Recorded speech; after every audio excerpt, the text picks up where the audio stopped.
በየጎጡ ማሰብ፣ በየአገሩ ማሰብ፣ በየግል ማሰብ ከፍተኛ የሆነ ሃይማኖትን ከመካድ የሚከፋ በሽታ ነው። ኢትዮጵያ ስንት ሀገር ናት? አንድ ሀገር ነን። ስንት ልብ ነው ግን ያለን? ምን ይልልናል? ሞልቶናል። ጎንደሬ ልብ አለን፣ ጎጃሜ ልብ አለን፣ ወሎዬ ልብ አለን፣ ሸዋዬ ልብ አለን፣ መቀሌዬ ልብ አለን፣ ጅማዬ ልብ አለን፣ ሶማሌዬ ልብ አለን፣ አዲስ አበባዬ ልብ አለን። የሌለ ልብ አለን። እንዴ አሁን ባልና ሚስት ቁጥራቸው ስንት ነው? ለየብቻ ቁጥራቸው ግድ የለም። ስንት ናቸው? አስካለ ማርያምና ገብረ ማርያም ስንት ናቸው? ሁለት። ስንት ልብ ነው ያላቸው? 1 ሚሊዮን። እኔ ብቻዬን ስንት ልብ ነው ያለኝ? ማት ልብ። ስትጸልዩ ይሁት እንግዲህ ማለት ስትጸልዩት። አሁን ራሱ ስንት ልብ ነው ያላችሁ? አሁን ራሱ በዚህ ሰዓት ሱቅ ይሄዳል፣ እቁብ ይሄዳል፣ እድር ይሄዳል፣ ሚስቱ ጋር ይሄዳል፣ ወደፊት የሚያገባት ሚስቱ ጋር ይሄዳል፣ ገበያ ይሄዳል፣ አሜሪካ ይሄዳል፣ ስኮላርሺፕ ጋር ይሄዳል። ያልሄደ የለም እዚህ ውስጥ ራሱ ማለት ነው። እንዲህ ያለ ነገር ማን ያመጣብን? ኢንተርኔት ውስጥ ብትገቡ ሁሉም ሰው የቤተ ክርስቲያን ተቆርቋሪ ነው። ቤተ ክርስቲያን እንዲህ መደረግ አለበት፣ ያም ተነስቶ ሲኖዶስ እንዲህ ማድረግ አለበት፣ ያም ይመጣና ቤተ ክህነት እንዲህ ማድረግ አለበት፣ ሰባኪዎች እንዲህ ማድረግ አለባችሁ፣ እንትና እንዲህ ማድረግ አለባችሁ። እናንተም በዚህ ወጣችሁ አትበጥብጡ። ሁላችንም እግዚአብሔርን በድለናል፣ ቤተ ክርስቲያንን አሳዝነናል። ማናችንም ለማናችንም ተጠያቂ አይደለንም። እኔም ኃጢአተኛ ነኝ፣ እናንተም ኃጢአተኛ ናችሁ። እኔም ኃጢአተኛ ነኝ፣ አባቶች እንጂ እኔም ኃጢአተኛ ነኝ። አንተ የኃጢአት ንግድ ፈቃድ አውጥተሃል።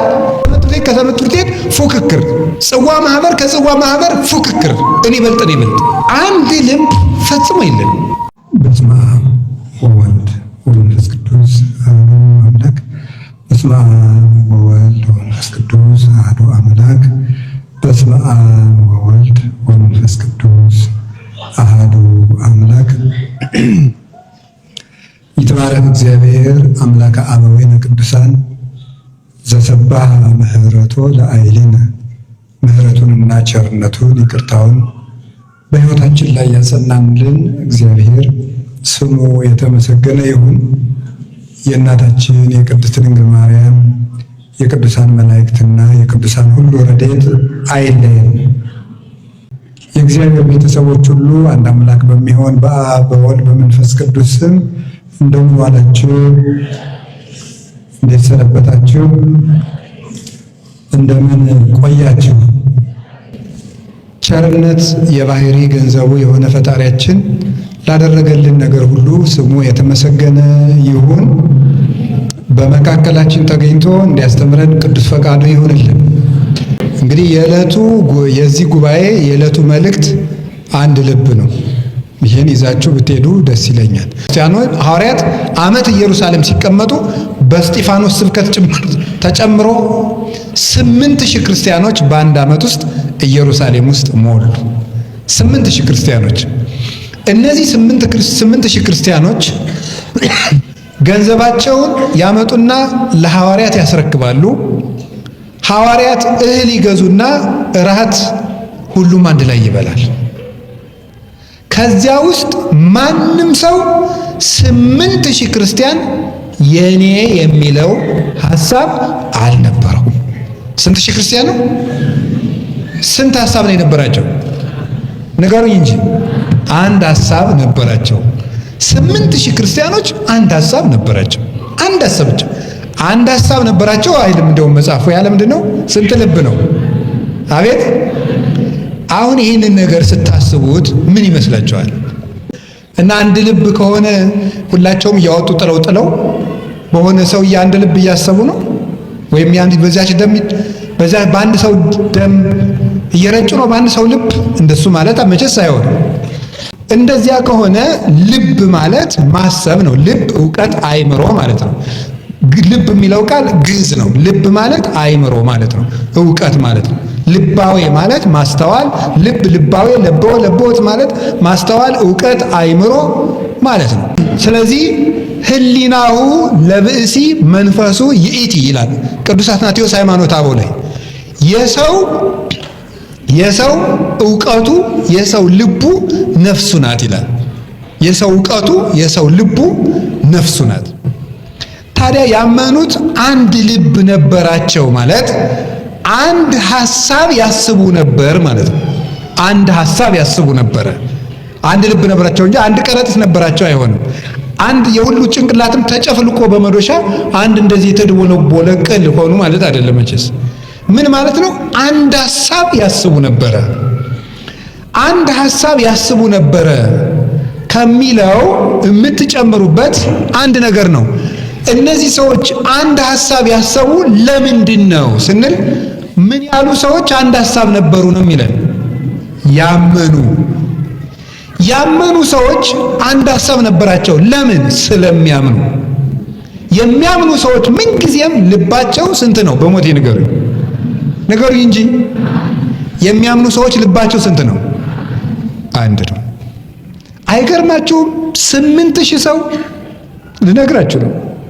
8000 ሰው አንድ ልብ ሊኖረው ዛሬ ቤተ መቅደስ ውስጥ የገቡ 5 ቄሶች 5 ሳይሆን 500 ልብ ነው። ይቅርታ ያው እኔም ውስጥ ስላለው ችግር የለም፣ አብረን ነው የምንሰዳደብ። እኔ ማለት ነው በቃ እኔ ብለው አባበሉት ችግር የለም።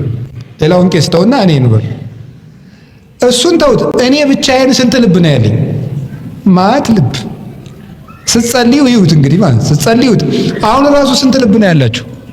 አሁን ራሱ በዚህ ሰዓት ሱቅ ይሄዳል፣ እቁብ ይሄዳል፣ እድር ይሄዳል፣ ሚስቱ ጋር ይሄዳል፣ ወደፊት የሚያገባት ሚስቱ ጋር ይሄዳል፣ ገበያ ይሄዳል፣ አሜሪካ ይሄዳል፣ ስኮላርሺፕ ጋር ይሄዳል።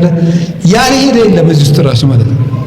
ማት ልብ በየሰከንዱ እንግዲህ ሰው በቀን ስንት ሺህ ሐሳብ ነው ያስባል የተባለው አልዘራብድም። ሐኪሞች ሲሉ የሰማቸው እኔ እንግዳ 20 ሺህ ይበሉ ምን ይበሉ እኔ አላውቅም። ዞሮ በጣም ብዙ ሺህ ሐሳብ ነው የሰው ልጅ ጭንቅላት በየቀኑ የሚያበላ። ያመኑ ሰዎች ግን ስንት ልብ አላቸው? አቤት! አንድ ልብ አላቸው። አንድ ልብ አላቸው። ሰዎቹ የመጡ ከየት ነው? አገራቸውን ብትቆጥሩት እመቤቴን ትስቃላችሁ። አገራቸውን ግማሹ ከሶሪያ፣ ግማሹ ከሮማ ከጣሊያን፣ ግማሹ ከግሪክ፣ ግማሹ ከመካከለኛው ምስራቅ፣ ግማሹ ከፍልስጤም ከመላው ዓለም ተሰብስበው ከመላው ዓለም ነው። ይመጣል እንደመጣ ነው የሚቀር፣ ይመጣል እንደመጣ ነው የሚቀር፣ ይመጣል እንደመጣ ነው የሚቀር። ከኤዥያ ከአውሮፓ ተሰብስበው ከኤዥያ ከአውሮፓ ከሰሜን አፍሪካ ከምስራቅ አፍሪካ ከየትኛውም የዓለም ክፍል ተሰብስበው በሞቴ ቃሉን በሉ ስንት ልብ ነበራቸው? አቤት! አንድ ልብ ነበራቸው። ከሰባቱ አህጉር ተሰብስበው አንድ ልብ ነበራቸው። ኧረ ያ ልብ የት ነው ያለው? ምንድን ነው ያ ልብ? ያመኑ ሰዎች አንድ ልብ። ይኸው ዛሬ ይሁት። እውነቴን ነው። ስንት ሺህ ነበሩ የዛን ጊዜ? ይቅርታ በጣም አቤት! ባልና ሚስት ቁጥራቸው ስንት ነው? ለየብቻ ቁጥራቸው ግድ የለም። ስንት ናቸው? አስካለ ማርያምና ገብረ ማርያም ስንት ናቸው? 2። ስንት ልብ ነው ያላቸው? 1 ሚሊዮን። እውነቴን ነው የምነግራቸው። ሰዎቹ ግን ስንት ናቸው? አረ በሞቴ ንገረኝ። ክርስቲያኖች የዛን ጊዜ የነበሩ ስንት ናቸው? ስንት ልብ? ወለተ ማርያምና ገብረ ማርያም ደግሞ ስንት ልብ? 1 ሚሊዮን። አይጠቅመውም፣ ስላለካ ነው እንጂ ለምንድን ነው? ይሄን በደንብ እንድታስተውሉ ትፈልጋለህ እግዚአብሔር ቤተሰቦች። እንግዲህ የዛ ጊዜ እንዳልኳችሁ ከአውሮፓ ከአሜሪካ ከምናምን ነው። ኢትዮጵያ ስንት ሀገር ናት? አቤት! አንድ ሀገር ነን። ስንት ልብ ነው ግን ያለን? ምን ይልልናል? ሞልቶናል። ጎንደሬ ልብ አለን፣ ጎጃሜ ልብ አለን፣ ወሎዬ ልብ አለን፣ ሸዋዬ ልብ አለን፣ አዲስ አበባዬ ልብ አለን። የሌለ ልብ አለን። መቀሌዬ ልብ አለን፣ ጅማዬ ልብ አለን፣ ሶማሌዬ ልብ አለን። እዚህ ራሱ ብታመጧት ቀበሌ 7ዬ ልብ አለን፣ ቀበሌ 14 አለን፣ ቀበሌ 11 አለን፣ አባይ ማዶ አለን፣ ሰባት አሚት አለን። ስለማላውቀው ነው ስፍሩ። የሌለ ልብ አለን። እንዲህ አሁን ቀላል መስሏችኋል? በእውነት እግዚአብሔር በሚያውቀው በዚህ ዘመን ያጣ ነው ይሄንን ነው። አንድ ልብ መቼ ነው የምንኖረው? ይሄ ከፍተኛ ክህደት ነው። አምኖ አንድ ልብ አለመሆን በየጎጡ ማሰብ፣ በየአገሩ ማሰብ፣ በየግል ማሰብ ከፍተኛ የሆነ ሃይማኖትን ከመካድ የሚከፋ በሽታ ነው። ቅዱስ ዮሐንስ አፈወርቅ የሚለው ልንገራችሁ። እንዲህ ነው የሚለው፣ የሆኑ ሰዎች አንድ ንጉሥ ነግሶ ለዚህ ሰውዬ ግብር አንገብርም አሉ። ገብሩ አንገብርም አሉ። ይሄ ሰውዬ ንጉሱን አክብረውታል? አላከበሩትም? መልሱ እንጂ። አቤት፣ አላከበሩትም። በጣም ጥሩ። እነዚህ ሰዎች ይቀጣቸዋል? አይቀጣቸውም? አቤት፣ ጥሩ። ንጉሥ ግብር ገብሩ ብሏቸዋል። ማን? እገሌ። ማን? ንጉሥ እገሌ። የማን አባቱን ግብር? አልከፍልም። ዋጋውን ያገኛል። ጥሩ። ሌላኛው ሰውዬ ደግሞ መጣ። ንጉሥ ሺህ ዓመት ይንገሱ፣ እርስዎን ንጉሥ ያደረገልን አምላክ ይመስገን፣ እድሜውን ያርዝምልዎት አለ። ዙፋናቸውን ደግሞ ብድግ አደረገና በመጥረቢያ ቆርጦ ቆርጦ ቆርጦ ቆርጦ ቆርጦ ቆርጦ ፈልጦ ፈልጦ ፈልጦ ፈልጦ 1000 ፍልጥ አደረገው። ይሄ ሰውዬስ ንጉሱን ያከብረዋል? አያከብረው? ንገሩኝ እንጂ። ያከብረዋል? አያከብረው? ይቀጣል? አይቀጣም? ይቀጣል። ቅዱስ ዮሐንስ አፈወርቅ ምን እንደሚል ታውቃላችሁ? ለንጉሱ አንገብርም ንጉሱንም አናውቅም የሚሉት ሃይማኖት የሌላቸው ሰዎች ናቸው ይላል። ንጉሱን አንተን ያንተን ንግስና ተቀብለናል ብሎ ዙፋኑን የሚፈልጠው ደግሞ ክርስቲያን ሆኖ ቤተ ክርስቲያንን የሚከፋፍል ሰው ነው ይላል። ይሄ ሰው ከከሃዲ ሰው እኩል ነው። ቤተ ክርስቲያንን የሚከፋፍል ሰው፣ ለየብቻው የሚያስብ፣ በየመንደሩ የሚያስብ ሰው ይሄ ሰውዬ የክርስቶስን ዙፋን ከፋፍሏል። የክርስቶስን ዙፋን ደግሞ ቤተ ክርስቲያኑ ናት፣ ማደሪያው ናት። ቤተ ክርስቲያን ማለት የእግዚአብሔር ቤት ማለት ነው። የእግዚአብሔር ቤት ነው። ቤቱን እየፈለጡ እየማገዱ አቶ ገሌ ጥሩ ጎረቤቴን አከብራለሁ ይባላል እንዴ? የሰውየውን ቤት ማገሩን እየመዘዙ እያቃጠሉ ግድግዳውን እያፈረሱ ወንድሜ ገሌ አይባልም። ያመኑትም ስንት ልብ ነበራቸው? አቤት። እና በሞቴ የተወደዳችሁ የእግዚአብሔር ቤተሰቦች አንድ ልብ እናስብ። አሁን የሚያስደንቃችሁ ነገር በአንድ ቤተ ክርስቲያንና በሌላ አጥቢያ መካከል አንድ ልብ መሆን የለም። ፉክክር ነው የሚኖረው። እኔ ስለ ባህር ዳር አይደለም የማወራው። በጣም ይቅርታ አድርጉልኝ። እግዚአብሔር በሚያውቀው የትም ከተማ ማሰብ ትችላላችሁ። በማርያም በቤተ ክርስቲያንና በሚካኤል ቤተ ክርስቲያን፣ በገብርኤል ቤተ ክርስቲያንና በጊዮርጊስ ቤተ ክርስቲያን ፈጽሞ የተለያየ ማለት ነው። ወይም በአቡነ ገብረ መንፈስ ቅዱስ እና በተክለ ሃይማኖት ብታዩት የተለያየ ፉክክር፣ ሰንበት ትምህርት ቤት ከሰንበት ትምህርት ቤት ፉክክር፣ ጽዋ ማህበር ከጽዋ ማህበር ፉክክር፣ እኔ በልጥ። አንድ ልብ ፈጽሞ የለም። ስታመጡት ወደ እያጠባችሁ ወደ መቅደስ ብታመጡት፣ ወደ ቤተ ክህነታችን ብታመጡት፣ ወደ የራሳችን ብንወስደው፣ ወደ ቤት ብትወስዱት፣ ሰው በስጋው ደግሞ ተጋብቶ በተክሊል ተጋብቶ አንድ አካል ሆኖ ሚስት ከአባቷ ተለይታ ባል ከማን ተለይቶ ከእናቱ ተለይቶ አንድ አካል ከሆነ ሁሉ በጣም ብዙ ልብ። እንዲህ ያለ ነገር ማን ያመጣብን? ምን ስላላወቅን ነው? አንድ ልብ ይሆን ነው። አሁን ለምን ይሄን ርዕስ እንዳነሳሁት ታውቃላችሁ? ኢንተርኔት ውስጥ ብትገቡ ሁሉም ሰው የቤተ ክርስቲያን ተቆርቋሪ ነው። ሁሉም ሰው። መፍትሄው ግን የማን ነው? የየራሱ ነው። ያም እንዲህ ነው፣ ቤተ ክርስቲያን እንዲህ መደረግ አለበት፣ ያም ተነስቶ ሲኖዶስ እንዲህ ማድረግ አለበት፣ ያም ይመጣና ቤተ ክህነት እንዲህ ማድረግ አለበት፣ ሰባኪዎች እንዲህ ማድረግ አለባችሁ፣ እንትና እንዲህ ማድረግ አለባችሁ ይላል። አሁን ስለ ቤተ ክርስቲያን ችግር እንኳን ገብታችሁ ዩቲዩብ ላይ ወይም የሆነ ላይ ብታዩ 100 ሰው ከተናገረ 100 አይነት መፍትሄ ነው የሚመጣው። ያ በራሱ ችግር ነው እየተናገርኩት ያለ። ያ በራሱ ችግር ነው። ሰዎችም የሚፈልጉብን ዲያብሎስም የሚሰራው እንዲህ እያደረገ ነው። ለቤተ ክርስቲያን የተቆረቆርን እየመሰለን 100 አይነት ሐሳብ በማሰብ ሳንሰበሰብ ስለ መሰብሰባችን የተለያየ ሐሳብ እያወራን ተበትነን እንጨርሳለን። እውነቴን ነው የምነግራችሁ። የሶርያ ቤተ ክርስቲያን የበተናት ይሄ ነው። ግማሾቹ እንደ ኤፍሬም ያስባሉ፣ ግማሾቹ ደግሞ እንደ አንዱ ያስባሉ። የአርመን ቤተክርስቲያን ሊፈትን አሁን ሊበትናት አሁን አደጋ ላይ ናት። ዛሬ ራሱ አሁን በዚህ ወቅት እንኳን ያ ችግር የመጣው ከዚህ መከፋፈላቸው ነው። አንድ ልብ ግን የሚኖረን ከቤት ተጀምሮ ነው። እስቲ ይዩት፣ እስቲ ሰበካ ጉባኤውን ይዩት፣ እስቲ ህንፃ ኮሚቴውን ይዩት። የማንን የዚህን ደብር አላልኩም፣ የትም 100 ኮሚቴ ካለ 100 ሐሳብ፣ 10 ኮሚቴ ካለ 10 ሐሳብ፣ 3 ሰው ስብሰባ ላይ ከተቀመጠ 3 ሐሳብ፣ ሁሉም የራሱ ነው እንዴ። እንትና ግን ስርዓት ብትይዝ ነው። አይቻለሁ ተደጋጋሚ ሁልጊዜ እኔ ሐሳብ ስሰጥ የምትቃወመው ነገር አቁ። ከዚያ ሰፈራቸው አንድ ከሆነ ሁላቸውም ቀበሌ 29 ከሆኑ ባህር ዳር ስለሌለ ማለት ነው አለ እንደ 29 ከሌለ 30 ላድርገው ብዬ ነው። ቀበሌ 29 ከሆነ አንደኛው ምን ይለዋል ማለት ነው። አዎ ቅድም አቶ እንትና እንደተናገሩት አንተ እረፍ። ምክንያቱም ሁላቸውም ቀበሌ 29 ናቸው። ጉዳዩ የሚባል ነገር በስብሰባ መታሰብ ትቷል። ምንድነው የሚታሰበው ሲባል ጎጥ፣ ምንድነው የሚታሰበው ጉርብትና፣ ምንድነው የሚያሰበው የግል ክብር። ጉዳዩ ምንድነው ጉራ፣ ጉዳዩ ምንድነው ማስመሰል፣ ጉዳዩ ምንድነው እገሌ ትልቅ ሰው ነው መባል መፈለግ። በፍጹም ለእግዚአብሔር ትዝ ይለናል። አሁን ስብሰባ ላይ እስቲ እግዚአብሔር ትዝ የሚለው እንደው በሞት ስብሰባ ላይ ሐሳብ ስትሰጡ እግዚአብሔር ትዝ ካላችሁ ብፁዓን ናቸው።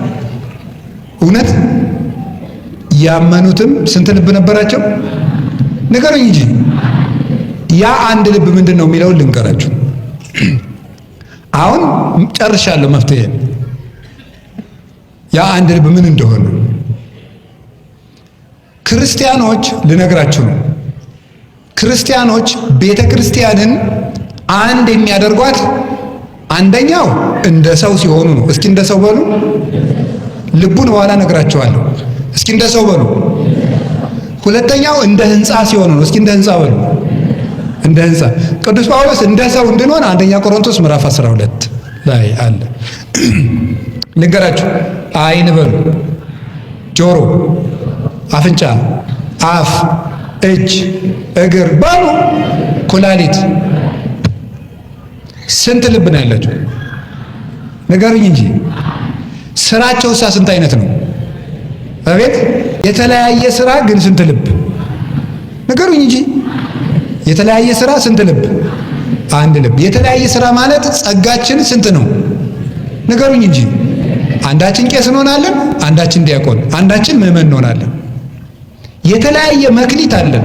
በተለያየ እንዳልኩት አሁን በሰንበት ትምህርት ቤት፣ በማህበረ ቅዱሳን፣ በጽዋ ማህበር፣ በዚህ በተለያየ እንደ መክሊታችን ገብተን ልናገለግላት እንችላለን። ቤተክርስቲያን በየድርሻችን መክሊታችን ይብዛ ግድ የለም። ልባችን ግን ስንት ይሁን ነው እኔ የምላችሁ። አሁን ለቤተ ክርስቲያን በመቆርቆር የማይታሰብ እቅድ፣ የማይመሰረት ማህበር፣ የማይደረጅ ጽዋ፣ ምን የለም። ሁሉም ተቆርቁሮ መግለጫ ይሰጣል። ምን ይላል? ግን አንድ ልብ ይኖረን። ሰማችሁ ወይ? ሁሉ ደግሞ ስርዓቱን ጠብቆ በየቦታው ይኖራል። እስኪ በየቦታው ሆነ ንገሩ እንጂ አይን ለምሳሌ የት ነው የሚኖረው? ሁልጊዜ ሁላችሁ የራሳችሁን አሳዩ። እዚህ በሉ እንጂ ጥሩ። አይን ከእግር በታች ቢሆንስ? ጫማ ውስጥ ቢሆን በረገጥክ ቁጥር ስታለቅስ ትውላለህ ማለት ነው። ሁሉም የሚያምረው ቦታው ላይ ሲሆን ነው። እስኪ ቦታው ላይ ሲሆን ነው በሉ ንገሩኝ እንጂ። አዎ እግር እያጣበቀ ቢያጎርሰንስ? እንደዚህ ትቢያ ስትቅም ትውላለህ ማለት ነው። ሁሉም በቦታው ነው በሉ እንጂ። ምዕመኑ የምን ስራ ይስራ? ካህኑ የምን ስራ ይሰራል? እናንተም በዚህ ወጣችሁ አትበጥብጡ። ብልግ ብለን ጳጳስም ያምረናል፣ ፓትርያርክም ያምረናል። እማንነካካው ነገር የለም። እናማስለዋለን ገብተን ማለት ነው። ምዕመንነታችሁ ለወሬ ተመቻችሁ ነው። ምዕመንነታችሁ ለመሳደብ ተመቻችሁ። ምዕመን አይደል አንተ የራስህ እኔማ ኃጢአተኛ ነኝ ብለህ ታወራለህ ማለት ነው። እኔማ ኃጢአተኛ ነኝ አባቶች እንጂ እኔማ ኃጢአተኛ ነኝ። አንተ የኃጢአት ንግድ ፈቃድ አውጥተሃል። ለአንተ ማን ፈቅዶልህ ነው? አንተ ስትሆን ኃጢአተኛ ሆኖ የማውራት መብት ይፈቀድልሃል። ቄስን ሲሆን እንደምፈልጋችሁ የማብጠልጠል መብት አላችሁ። ሁላችን የድርሻችን እንወጣ። ማናችንም ለማናችንም ተጠያቂ አይደለንም። እኔም ኃጢአተኛ ነኝ፣ እናንተም ኃጢአተኛ ናችሁ። ሁላችንም እግዚአብሔርን በድለናል፣ ቤተ ክርስቲያንን አሳዝነናል። እንዲህ እንድንሆን ሁላችንም ድርሻ አለን። ኃጢአትም ሰርተናል፣ ጎስቁለናል፣ ረክሰናል፣ በድለናል፣ ሰንፈናል፣ ደንቁረናል፣ አላዋቂዎች ሆነናል። እነማን? ሁላችን። እገሌ ለገሌ ነው እያል ብንሆን አይሆንም። ጅብ ሲመጣ ጅቡ በአጋጣሚ እዚህ ላይ ከደረሰ እግር ብድግ ብሎ አልሮጥም። ለምን? ጆሮ ቀድመ መስማት ነበርበት፣ አይን ማየት ነበርበት። ቀድመ እኔ ከዚህ በኋላ አልንቀሳቀስም ብትል ይቀረጭምሃል።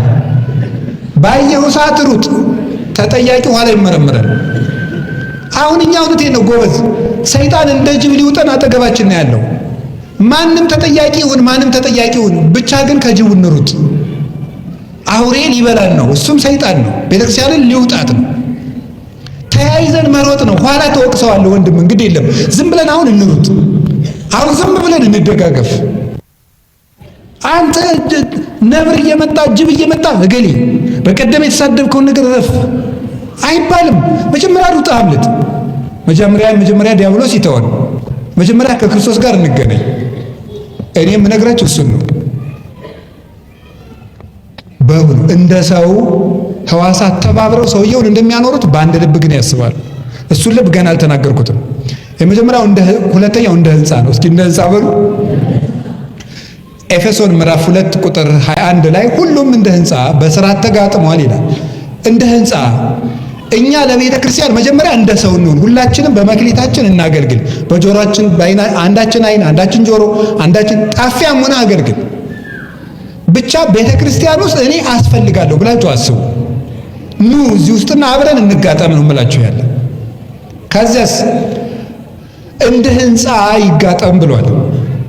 ሕንፃ ሲሰራ ልንገራችሁ፣ በጣም ምርጥ ድንጋዮች፣ እነዚያን ምርጥ ድንጋዮች እያመጣን ቁጭ፣ እችን ድንጋይ እዚች አካባቢ ቁጭ፣ ያችኛዋን ደግሞ ጥሩ ድንጋይ ነች እዚያ ቁጭ፣ ከዛ ደግሞ እዛ ቁጭ ብናደርጋት የፈለገ ምርጥ ድንጋይ ቢሆን ካልተጋጠመ ቤት ይሆናል አይሆንም? እስኪ ንገሩኝ እንጂ ካልተጋጠመ ቤት አይሆንም። ድንጋዩ ምርጥ ድንጋይ ይሁን፣ ከየትም ይምጣ፣ ብቻ ግን ድንጋዩ ምርጥ ይሁን። እስኪ ከየትም ይምጣ በሉ፣ ብቻ ድንጋዩ ምን ይሁን? ምርጥ ይሁን። ይጠረባል፣ ይስተካከላል። እኛም ብዙ የሚጠረብ ነገር አለን፣ ብዙ ወልጋዳ ነገር አለን፣ ብዙ ያበጠ ነገር አለን። መጠረብ፣ መስተካከል፣ መቃናት ያስፈልጋል። የሚጣልም አለን። ያ በክህነትም በትምህርትም በጸሎትም በምህላም በቅዳሴም ተጠርቦ ለቆን ለየብቻችን ተቀምጠን ሁላችን ለየብቻችን እየደነፋን ቤተ ክርስቲያንን ልናቆማት አንችልም፣ እናፈርሳታለን እንጂ አንድ ሆነ እስከተጋጠምን ግን የትኛው ማህበረ ቅዱሳን ከሰንበት ትምህርት ቤት ከማህበረ ቅዱሳን ማህበራት ተሰብስበው ከቅዱስ ሲኖዶስ ከምዕመናን ጋር ህብረት ካለን የሰባኪያን ህብረት ለብቻው መነኮሳት ለብቻ የተለያየ ሐሳብ ማሰብ የተለያየ መክሊትን ይዞ መስራት ችግር የለውም። ተለያይቶ ግን መጓተት ግን አንዱን መጎተት ግን አንድ አያደርገንም። አንድ ልብ በሆን የምንችለው መተን ስንጋጠም ነው። እንደ ሕንፃ መጋጠም ድንጋዩ ተጠርቦ ደግሞ በቦታው ነው። ትንሿ ድንጋይ በትልቁ ቦታ ድንጋይ ላይ አትቀመጥም። እንዳቅማቸው መግጠሚያም ይሆናል፣ ከላይ መደምደሚያም ይሆናል። መሀል ላይ የሆነች ቀዳዳ ላይ ሄዳ መታ ግጥም ብላ ቤቱን የምታሳምር ድንጋይም አለች። እንደ አቅማችን ቤተክርስቲያን ቀዳዳ ላይ መግባት እንችላለን። እንደ አቅማችን ምንም እንሆን፣ ግን አንድ ልብ መሆን ያስፈልገናል። አንድ ልብ ምንድን ነው? አሁን እንዳልኳችሁ እንግዲህ ኮሚቴም ስትሆኑ የትኛውም ቦታ በጉባኤ ቤቶች፣ በቤተ ክርስቲያን፣ በሰበካ ጉባኤ፣ በየትም በሀገረ ስብከት ኮሚቴ የምንሆን ሰበካ ጉባኤ የምንሆን አንድ አይነት ሐሳብ ማሰብ የምንችለው እንዴት ነው? ለአንድ ዓላማ ተሰብስበን ሳንጣላ መውጣት የምንችለው እንዴት ነው? እንዴት ነው መሆን የምንችለው? በተለያየ አደረጃጀት ውስጥ ሆነን እንዴት ነው አንድ ሆነን ለቤተ ክርስቲያን ለ50 ለ100 ዓመት ማቀድ የምንችለው ስትሉኝ ያ ልብ ምን እንደሚባል ታውቃላችሁ? ወንጌል ይባላል። እስቲ ወንጌል በሉ ነገር። ባልና ሚስት እንዳይጓተቱ ሴትዮይቱም እንደምን ታስብ ንገሩኝ እንጂ የታባቱ ባሌ እንደዚህ አድርጎኝ እንደዚህ አድርጎኝ እንደዚህ አድርጎኝ እንደዚህ አድርጎኝ እንደዚህ አድርጎኝ እንደዚህ አድርጎኝ የሚለው የሚለቃት እንደምን ስታስብ ነው? እንደ ወንጌል ስታስብ። ባልየውም ከሚስቲቱ ጋር አንድ አይነት ሐሳብ የሚያስበው እንደ ወንጌል ሲያስብ። እንደ ወንጌል ካስባችሁ የ40 ዓመት ጭቅጭቅ ያለበት ትዳር ከሆነ ዛሬ ማታ አንድ መሆን ይችላል። ወንጌል ምንድን ነው የሚለው? ቆይ ባል ለሚስት ምንድን ነው የሚያደርገው? ሚስት ለባል ድርሻዋ ምንድን ነው? ወንጌል ምን ይላል? ቆይ ሚስት እንዲህ ታደርግለት፣ አሃ እኔ ይሄን ይጎድለኛል። ባልየውሳ ደግሞ እሷ እንዲህ ሳታደርግልኝ የሚለውን ይተውና ወንጌል ባል ለሚስቱ እንዲህ ያደርግ ይላል። አሃ በቃ ስለዚህ እኔ ይሄን አደርጋለሁ። አንድ ልብ ይመጣል። ዲያቆን ለቄስ እንዲህ ይሁን። ዲያቆኑ እንደ ወንጌል የዲቁና ድርሻውን ያስባል። ቄሱ እንደ ወንጌል የክህነት ድርሻውን ያስባል። ጳጳሳት እንደ ወንጌል የድርሻቸውን ያስባሉ። ወንጌል ጳጳስ ምን ይሁን ይላል። ፍትሐ ነገሥት ጳጳስ ምን ይጠበቅበታል ይላል። መምህር ምን ይጠበቅበታል ይላል። መነኩሴ ምን ይጠበቅበታል? ክርስቲያን ምን ይጠበቅበታል? ኦርቶዶክሳዊ ስብሰባ ምንድን ነው? ለምንድን ነው የተሰበሰብነው? ሁላችንም እንደየግል ዕውቀታችን፣ እንደየአመጣጣችን፣ እንደ ስራ ልምዳችን፣ እንደየታሪካችን፣ እንደየፈልጓት ፍላጎታችን የሆኑ ሰዎች እንዳወሩን ወሬ እንደመሰለን እንደተጫነው ነገር ስለምናስብ አንድ ልብ መሆን አቅቶናል። 8000 ሰዎች ግን ከተለያየ ሀገር ተሰብስበው አንድ ልብ መሆን የቻሉት እንደ ወንጌል እያሰቡ ነው። ምን እንደሆነ ታውቃላችሁ? ወንጌል የእግዚአብሔር ልብ ይባላል። አንደኛ ቆሮንቶስ ምዕራፍ 2 ላይ ቅዱስ ጳውሎስ እኛ የክርስቶስ ልብ አለን ይላል። እስኪ በሉ እኛ የክርስቶስ ልብ አለን በሉ። ዮሐንስ አፈወርቄን ሲተረጉም እኛ የአርስቶትል፣ የሶቅራጥስ፣ የፓይታጎረስ፣ የፕላቶ ልብ የለንም ይላል። እኔ ለምሳሌ የፕላቶ ቢኖረኝ አንተ ደግሞ የሶቅራጥስ ካለ አንድ ላይ ማሰብ እንችላለን? አንችልም። የክርስቶስ ልብ ካለ ግን አንድ አይነት ሐሳብ ማሰብ ይቻላል። እኛ የክርስቶስ ልብ አለኝ። ጌታ ዮሐንስ ወንጌል ምዕራፍ 15 ላይ በፍቅር የኑሩ ልቤ በእናንተ ይኖር ዘንድ አለ። ልቤ ያለው ወንጌልን ነው ይላሉ ትርጓሜው። ሰው ሐሳቡን በልቡ ያኖራል። ክርስቶስ ሐሳቡን በወንጌል አኑሮታል። ወንጌል ልብ ነው። እንደ ወንጌል ካሰብን 1 ሚሊዮን ብንሆን አንድ አይነት ሐሳብ ግድ የለም፣ አልበዛንም። ልባችን ነው አንድ መሆን ያቃተው።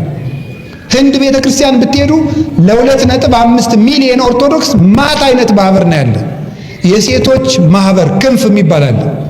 የ12ኛ ክፍል ተማሪዎች ክንፍ፣ የኤሌመንተሪ ተማሪዎች ክንፍ፣ የዩኒቨርሲቲ ተማሪዎች ክንፍ፣ የአረጋውያን ክንፍ፣ የተመራቂዎች ክንፍ፣ ማት የካህናት ህብረት፣ የመነኮሳት ህብረት የሚባላላቸው። እያንዳንዳቸው ግን በቅዱስ ሲኖዶስ ፈቃድ የሚመሩ ለየራሳቸው ጳጳስ የተሾመላቸው። ሐሳባቸው ግን ስንት ልብ ነው? በሞት ይንገሩኝ። አንድ ልብ ነው። አንድ ልብ እንድናስብ በየቀኑ ወንጌል አነቡ፣ ወንጌል ተማሩ። መጨረሻ ላይ ግን አንድ ምን ሆነው ሁላችንም መቁረብ ስንጀምር ነው። ቅዳሴ ስንቀድሰን መጨረሻ ላይ ቄሱ ስጋው ደሙን እየፈተተ ምን እንደሚል ታውቃላችሁ? አንድ ቃል ይላል፣ ሀበነ ንህበር በዘዚአከ መንፈስ ቅዱስ ወፈውሰነ በዝንቱ ጵርስፎራ ከመ ብከ ንሕየው ዘለኩሉ ዓለም። ምኑ ላይ ይናገራል? አብና ወልድ በመንፈስ ቅዱስ አዋሃጅነት ሕይወትነት አንድ አምላክ ሆናችሁ እንደምትኖሩት እኛንም በመንፈስ ቅዱስ አንድ እንድንሆን አድርገን በዚህ ስጋና ደምም የመለያየት በሽታችን ፈውስልን፣ አንድ እንድንሆን አድርገን ብሎ ነው ቄሱ ስጋው ደሙን የሚፈትተው። አያችሁ፣ አሃዱ ብሎ የጀመረውን ቅዳሴ አንድ አድርገን ብሎ ይጨርሳል። ሲጀምርም አሃዱ ብሎ ነው የሚጀምረው። አብ ወልድ መንፈስ ቅዱስ፣ አሃዱ አብ ቅዱስ፣ አሃዱ ወልድ ቅዱስ፣ አሃዱ ውእቱ መንፈስ ቅዱስ ማለት አብ ከወልድ ከመንፈስ ቅዱስ ጋር አንድ ነው። ወልድ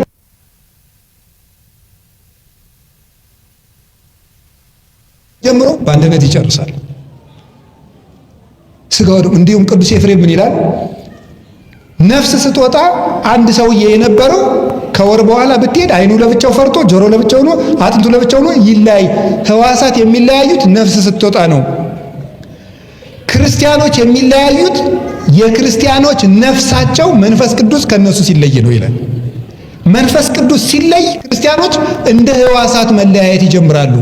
መንፈስ ቅዱስ በክርስቲያኖች ላይ ሲያድር ደግሞ ነፍስ ብዙ ሕዋሳትን አንድ ሰው አድርጋ እንደምታንቀሳቅሰው እንደ አንድ ቤተ ክርስቲያን ያስባሉ። ወነአምን በአሐዱ አምላክ ወነአምን በአሐዱ ጊዜ። በስንት አምላክ ታምናላችሁ? ኃጢአት በሚሰረይባት በስንት ጥምቀት ታምናላችሁ? ከሁሉ በላይ በሆነች በስንት ቤተክርስቲያን ታምናላችሁ? ስንት ሃይማኖት አላችሁ? ስንት መምህር አላችሁ? ክርስቶስ ነው። ስንት ነው? ስንት አባት አላችሁ? ስንት ሀገር አላችሁ? መንግስተ ሰማያት። ስንት እናት አላችሁ? አንዲት ናት። ስንት ልብስ አለን? በጥምቀት የለበስነው ክርስቶስ ይባላል። የተጠመቃችሁ ሁሉ ክርስቶስን ለብሳችኋል ስለምን እና የእግዚአብሔር ቤተሰቦች ባለንበት ሀገር ሁሉ ባለንበት ሜዳ ሁሉ አንድ ልብ እንዲኖረን አንደኛ መንፈስ ቅዱስ ይደርብን። መንፈስ ቅዱስ የሚያድርብን በቤተ ክርስቲያን ስንለይ ነው። አግናጤዎስ መንፈስ ቅዱስ የት ነው የምትለኝ ከሆነ ቤተ ክርስቲያን ይችውልህ ይላል። ቤተ ክርስቲያን ባለችበት መንፈስ ቅዱስ አለ። ከቤተ ክርስቲያን አንለይ። ሁለተኛ ለሥጋው ደግሞ እንዘጋጅ። ሶስተኛ አንድ ሰው ሐሳብ ሲሰጣችሁ ከሰውየው አንጻርና ከራሳችሁ አንጻር ሳይሆን ከወንጌል አንጻር እዩት። ለጋራ ለተሰበሰብንበት ጉዳይም እንደ ግል ሐሳባችን ማቆም ትተን እንደ ወንጌል ሐሳብ እናስብ። መድኃኔዓለም አንድ ልብ ይስጠን።